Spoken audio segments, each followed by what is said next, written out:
So, congratulations, Google. You've now achieved conglomerate status. With the acquisition of Motorola Mobility, analysts and people on Wall Street are starting to do some of the parts valuations of the company. That means, to some degree, they don't actually think that perhaps what it means is that holding together. Conglomerates like GE, for example, right. you know, they own everything. They make, you know, washers. They make nuclear power plants. They, you know, own financial right. services. They're very difficult to figure. And so what analysts do is they break apart each part of the business and say, okay, nuclear power is worth X, and the right. consumer dishwasher. But you only generally do this if you think that the market is undervaluing the pieces, right? It's one of these great examples where Wall Street tries to gin up the stock price by saying, oh, but look, if you break it up into pieces, these things are actually worth more than the sum of the parts. But actually, that's often true, because what happened is a lot of these companies, when they get broken up, suddenly the parts are worth a lot more than the whole. You think of Kraft. Right, but that only works. I mean, it's logical, right? Lately, it's been fashionable to break apart. As you say, Kraft and these others have broken apart.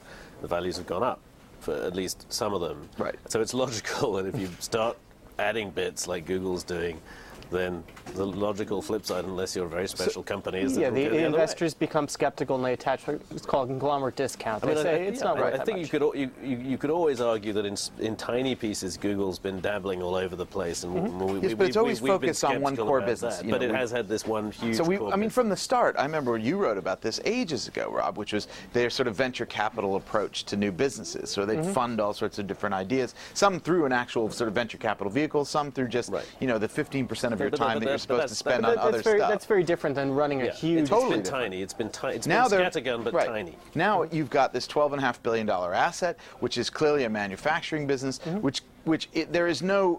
there's no clear, sort of obvious direct link between that and apart from the fact that Motorola phones use the operating system. Well, unless they think they can compete better with Apple that way, which is to me the only really good reason for trying to do this. Yeah, they had defensive purposes here because Motorola had patents, and also they're worried that if they can actually control the devices, maybe people will start using Google Plus, for instance, you know, their social network. Or other social payment offerings. System. So in other words, it's a way to kind of exert pressure on Facebook and their other new companies.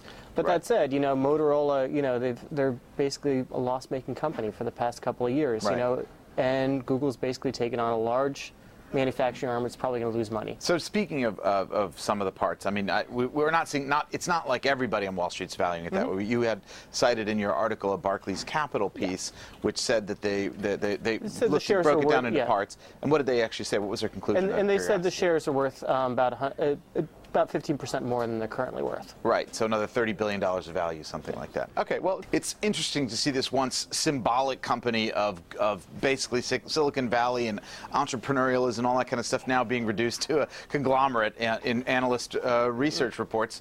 But we'll keep an eye on that and other stories from Breaking Views tomorrow.